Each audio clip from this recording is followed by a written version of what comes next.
Kaliit na mga tao yan, tapos patulan mo pa talaga, congressman ka, naunsa man mo.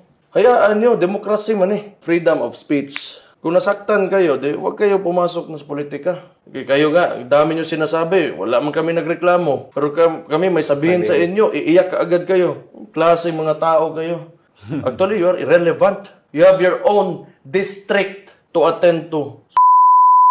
Yung mga allegations nyo sa mga tao na ito, it should end there. Huwag nyo na ipatawag doon sa Congress. Kasi may allegation naman kaya kayo. And then let the people decide kung may makikinig sa inyo. So ginagawa nyo kasi, pinakita nyo lang na nakikinig talaga yung mga tao sa kanila because they're saying something of significance. Kaya kayo, maghanap kayo ng paraan para pakinggan kayo ng tao. Hindi talaga yung pakinggan kasi there are, recorded footage of you doon sa panahon ni PRD. Iba yung statement mo. Ngayon, anti-drugs, anti-Duterte, pro-Duterte. Ngayon, wala ka kasing clear position. That's why people will not believe you. Wala, mga kiss-ass politicians kasi kayo. That's why. People who want to educate people, they want to, open up a discussion.